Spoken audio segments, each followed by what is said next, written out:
अस्सलाम वालेकुम नाज़रीन, मैं हूँ सैयद बासित अली और मेरे साथ एक शख्सियत मौजूद हैं जिनका नाम है सैयद शकील शाह साहब। ये एक मैं अगर इनकी बातें सुनकर और जहाँ तक मुझे इनके बारे में पता चलेगा तो मैं कहूँगा पूरी दुनिया की एक रेयर पर्सनैलिटी हैं, नायाब आप कह सकते हैं इनको। कैंसर आपको पता है कि ऐसी बीमारी है पाकिस्तान में जो कभी डॉक्टर भी फेल हो जाते हैं मरीज़ को बचाने में, लेकिन माशाल्लाह से शाह साहब कैंसर के किसी भी स्टेज का मरीज़ हो उसका इलाज करते हैं, हेपेटाइटिस का मरीज़ हो उसका भी इलाज और बिल्कुल ठीक हो जाता है। और दुनिया की कोई भी बीमारी हो वो शाह साहब बिल्कुल जो है उसका इलाज करके मरीज़ को बिल्कुल ठीक कर देते हैं। पहले नहीं करता, अल्लाह करता है। पहले तो शाह साहब से बात करते हैं। अस्सलाम वालेकुम शाह साहब। जी वालेकुम अस्सलाम व रहमतुल्लाह। जी एक बात याद रखिएगा कि मैं किसी को ठीक करने की कुव्वत नहीं रखता, मैं ख़ुद एक कमज़ोर सा इंसान हूँ। ठीक करने वाली ज़ात ऊपर बैठी है, वो अल्लाह की ज़ात है, शफ़ा अल्लाह ने देनी है। हम सिर्फ कोशिश करते हैं, उस हर बीमारी के एक सबब होता है, हम उसका सबब ढूंढ कर सबब दूर करते हैं। जो वो नुकसान कर चुकी होती है उस नुकसान को हम रिपेयर करने की कोशिश करते हैं और अल्लाह ताला की तरफ से ये शफ़ा उतरती है, तब वो मुमकिन होता है। बेशक ये आपने बड़ी बात की कि अल्लाह की तरफ से सब कुछ होता है, लेकिन अल्लाह भी किसी किसी के हाथ में शिफा, अपने नेक बंदों के हाथ में शिफा डालता है। तो सबसे पहले बात करते हैं कैंसर की, फिर आगे दूसरी बीमारियों की बात करेंगे। शाह साहब मुझे ये बताएं कितने पेशेंट्स जो हैं माशाल्लाह, बिल्कुल मैंने तो सुना है चौथे स्टेज के पेशेंट भी आपके हाथों से बिल्कुल ठीक हो चुके हैं, कितनी सदाकत है इस बात में? जी असल में मेरे हाथों का इसमें तल्लक नहीं है, मैं पहले भी अर्ज़ किया, ये तो अल्लाह का करम है ख़ास। तो सबसे पहले तो ये है कि मैं तो ना डॉक्टर था ना हकीम था, मैं तो कंप्यूटर साइंस फील्ड में हूँ। इंटरनेशनल इस्लामिक यूनिवर्सिटी इस्लामाबाद में आईटी का एडिशनल डायरेक्टर हूँ और आईटी का ही विजिटिंग प्रोफेसर हूँ। तो मेरा तो मेडिकल से कोई लेना देना नहीं था, लेकिन मेरी बीवी को ब्लड कैंसर हुआ था आज से कोई 14 साल पहले।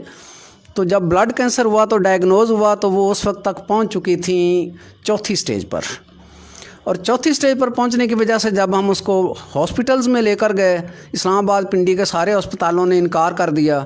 उन्होंने कहा जी कि इसको तो इलाज है कीमो, और अगर कीमोथेरेपी लगाई गई तो ये बर्दाश्त करने की क़ुव्वत इनमें अब नहीं है, तो ये उसी दिन ही मर जाएगी।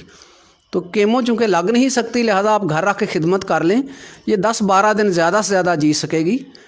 तो मैंने सिर्फ ये कि अल्लाह का करम हुआ कि उससे मायूस होने की बजाय मैंने अल्लाह का दामन मज़बूती से पकड़े रखा, और अल्लाह का दामन जो पकड़ लेता है अल्लाह उसको कभी मायूस नहीं करता। और वो ही मेरी बेगम सिर्फ़ 1 महीने में अल्लाह ने शफ़ा उतार दी, वो बिल्कुल ठीक हो गई, क्योंकि अल्लाह ताला ने एक बाबा जी को मेरी तरफ भेज दिया जिन्होंने मुझे धमासा बूटी के बारे में रहनुमाई कर दी। और वही बाबा जी बाद में मेरे मरीज़ों को ख्वाब में मिले और उनको ख्वाब में आकर भी उन्होंने धमासा बूटी के पौधे दिखाए और बताया कि ये धमासा इस्तेमाल करें आप बिल्कुल ठीक हो जाओगे। वो भी दोनों ऐसे मरीज़ थे जिनको डॉक्टरों ने निकाल दिया था कि अब तुम्हारा कोई इलाज नहीं है, ये पूरी बॉडी में बीमारी फैल गई है और आखिरी स्टेज पे चले गए। तो उससे अंदाज़ा होता है कि वो बाबा जी की अल्लाह ने कोई ड्यूटी लगा रखी है कि जो वो लाचार मरीज़ों को ही जाके गाइड करते हैं। बेशक। तो वही बाबा जी मुझे फैसल मस्जिद के पास मेरी गाड़ी के पास खड़े हुए मिले थे। मैंने उन्हें अपनी गाड़ी में लिफ्ट दी और उन्होंने मुझे फिर रहनुमाई दी कि उसको कीमो लगाई गई तो वो वाकई मर जाएगी, लेकिन अगर उसको धमासा बूटी इस्तेमाल कराओगे तो वो ठीक हो जाएगी। तो वो अल्लाह के फजल से सिर्फ 1 महीने में ठीक हो गई, और 14 साल पहले की बात है, और आज तक मेरी बीवी बखैर वाफ़ियत है, अल्लाह के फजल से है। सुभान अल्लाह। नाज़रीन मैं ये बताता चलूँ कि जैसे शाह साहब ने पहले भी बताया कि ये एक आईटी के जो हैं वो डायरेक्टर हैं इस्लामिक इंटरनेशनल यूनिवर्सिटी में, और पहले जो हैं प्रोफेसर हैं आईटी के इस्लामिक यूनिवर्सिटी में।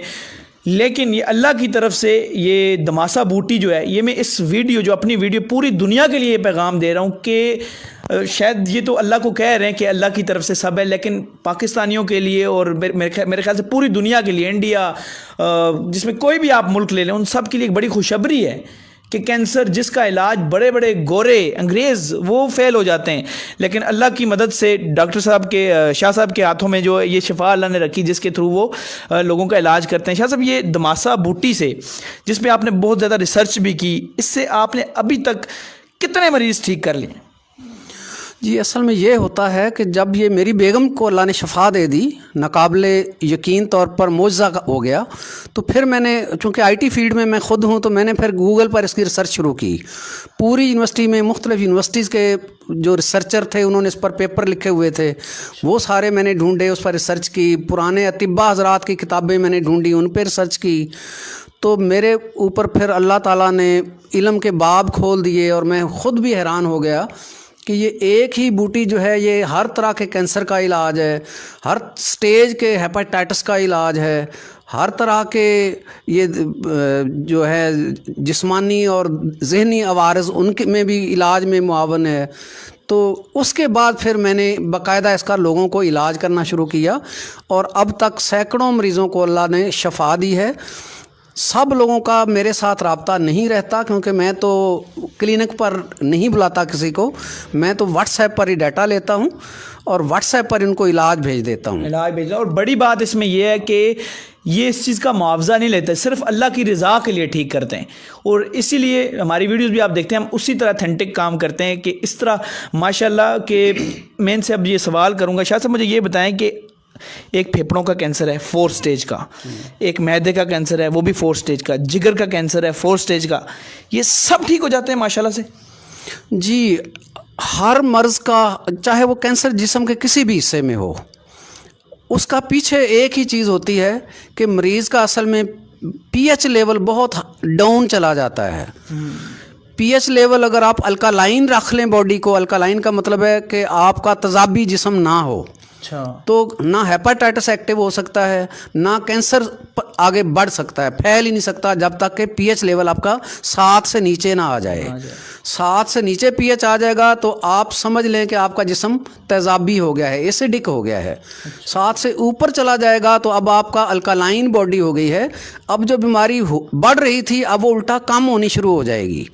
ठीक है। तो मैं सिर्फ उनको वो ग़िज़ाएँ बंद करवा देता हूँ, वो तमाम सोर्सेज बंद करवाता हूँ, जिसमें लैपटॉप बॉडी से गोद में रख के चलाना भी शामिल है, मोबाइल फ़ोन का बहुत ज़्यादा बॉडी से टच रहना और उसका बहुत ज़्यादा कानों के साथ लगा के सुनना, ये भी नेक कैंसर, ब्रेन ट्यूमर का सबब है।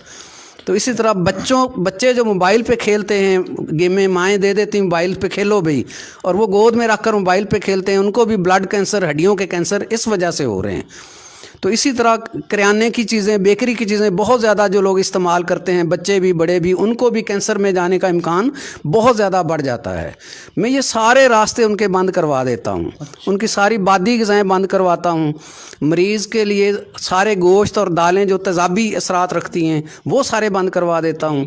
तो ऑटोमेटिकली उनकी बॉडी अल्कालाइन होने आ जाती है, उनका पीएच लेवल हाई होना शुरू हो जाता है। क्या बात है। उनको आबे ज़मज़म पीने का कहता हूँ, फ्रूट जूसेस पीने का कहता हूँ, तो उससे भी वो मज़ीद हाई स्पीड से पीएच लेवल ऊपर आता है। और जितनी जल्द 7 से ऊपर आ जाता है उतनी जल्द ही बीमारी, चाहे हेपेटाइटिस हो, कैंसर हो, चाहे वो कोरोना हो, ये सब कुछ भाग जाता है। अच्छा, एक बड़ी बात, पूरी दुनिया में इस टाइम आपको पता है कि कोरोना से कितने लोगों की जो है वो डेथ्स हुई हैं, और पूरी दुनिया में देख लें, चाइना से ये स्टार्ट हुआ काम और पूरी दुनिया में फैल, पाकिस्तान में कितनी डेथ्स हो गई। और माशाल्लाह शकील शाह साहब जो हैं वो कोरोना का भी इलाज कर लेते हैं। क्या कोरोना का इलाज आप इसी बूटी से करते हैं या उसका अलग इलाज है? नहीं जी, उसका अलग इलाज है। उसमें ये करते हैं कि कोरोना होता किनको है, जिनकी इम्यूनिटी डाउन हो जाए। लगता ये सबको है, कोई दुनिया में ऐसा बंदा नहीं है चाहे वो घर में बंद होकर बैठ जाए उसको भी कोरोना लगेगा।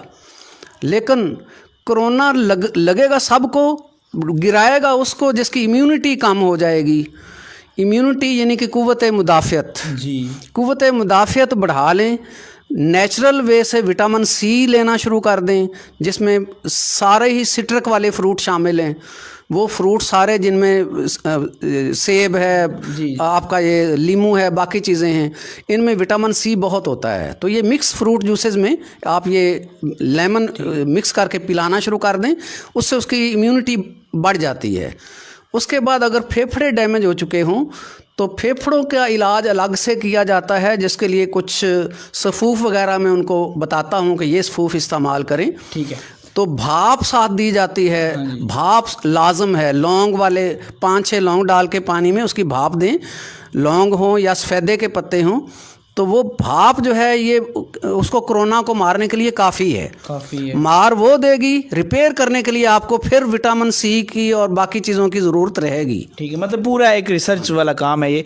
तो माशाल्लाह से मैं आपको ये बताता चलूँ, मैंने खुद रिसर्च ये अपनी आँखों से ये इनकी चेक किए, कितने मरीज़ जो 4th स्टेज में थे जिनका कोई डॉक्टर इलाज नहीं कर पाया, उनकी बाद में इनके इलाज के बाद जो दमासा बूटी पे इनकी रिसर्च है पूरी, वो जैसे भी ये करते हैं इनका अपना तरीका है, उसके बाद इनकी रिपोर्ट सारी इस लैपटॉप में कि पूरी दुनिया से लोग 4th स्टेज से वापस आके बिल्कुल नॉर्मल हुए हैं। और मैं बताऊं कि इनके जो स्टूडेंट हैं, एक इंडिया में एक स्टूडेंट हैं, वो उनको उनके सदर ने, वो क्या किस्सा है सर आप बताएं। जी, वो एक वहाँ की एक तबीबा है। अच्छा। उसने मुझे नहीं बताया था कि मैं तबीबा हूँ। अच्छा। लेकिन उसने तो एज पेशेंट मुझे अपनी रिपोर्ट्स भेजी थी कि मुझे पी कॉर्ड का मसला है, ये बच्चेदानी में रसौलियाँ होती हैं या पानी की थैलियाँ होती हैं। ठीक है। तो ख़वातीन को अक्सर ये मसला आता है। ठीक है। तो उसने तो उसका इलाज के लिए मुझसे रब्ता किया था, तो मैंने उनको आम मरीज़ा समझकर ही वैसे ही उनको वो गाइड कर दिया, परहेज़ बता दिया, धमासा बूटी का इस्तेमाल बता दिया। तो अल्लाह का फ़ज़ल हुआ, वो अल्लाह ने उसको सेहत अता फरमा दी। बाद में उसके वालिद साहब को कैंसर हो गया, फिर उसने अपने वालिद साहब के कैंसर की रिपोर्ट्स भी मुझे भेजी, मैंने उनको भी उनका इलाज बताया, अल्लाह ने उन पे भी करम किया।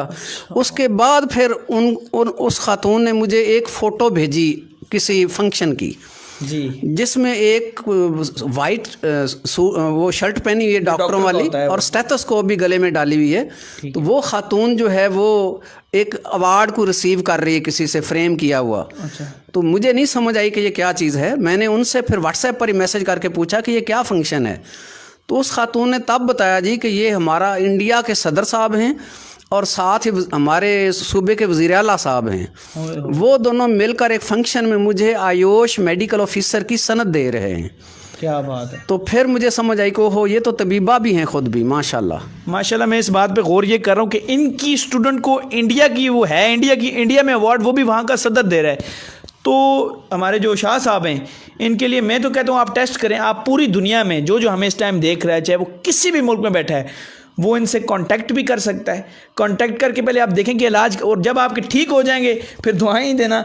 और फिर मैं तो कहूँगा कि अगर ठीक होता है, ये तो नायाब चीज़ है। अगर आप नायाब हैं इस मुल्क में, अगर वाकई ऐसा, जैसे कि मैंने तो रिसर्च देखी है ना, लोग भी देखते हैं, फिर आपको इस गवर्नमेंट की तरफ से भी जो है वो नेशनल अवार्ड दिया जाए कि हमारे मुल्क में भी ऐसे लोग हैं। साइंटिस्ट जो होते हैं वो क्या होते हैं, यही तो हैं, कैंसर के साइंटिस्ट, हेपेटाइटिस के साइंटिस्ट, वो माशाल्लाह से शाह साहब हैं। शाह साहब, आपके वक्त का बहुत शुक्रिया। नेक्स्ट वीडियो में हम आते हैं, वो नेक्स्ट में आते हैं। एक मैसेज है जी, मैं थोड़ा सा गुजारिश करना चाहूँगा यहाँ पे कि मुझे किसी अवार्ड की ज़रूरत नहीं है। अच्छा। सिर्फ ये मुझे ज़रूरत है कि इस वक्त मैं चाहता हूँ कि एक बहुत बड़ा हॉस्पिटल पाकिस्तान में कायम किया जाए। अच्छा। उसके लिए मैं थोड़ी सी ज़मीन भी ख़रीद चुका हूँ, कोई 1 एकड़, और 2-3 एकड़ और ख़रीदने हैं। फिर उस पर ऊपर एक 3-4 एकड़ पर एक बहुत बड़ा हॉस्पिटल बनाना है, जो हर्बल हॉस्पिटल होगा मुकम्मल तौर पर। उसमें ब्लड ट्रांसमिशन और ट्रांसफ्यूजन के भी और सारे वो इंतज़ामात होंगे। अच्छा। ब्लड बैंक्स होंगे, वहाँ एडमिशन होगा, जनरल वार्ड होंगे, कैंसर वार्ड होंगे, हेपेटाइटिस वार्ड होंगे।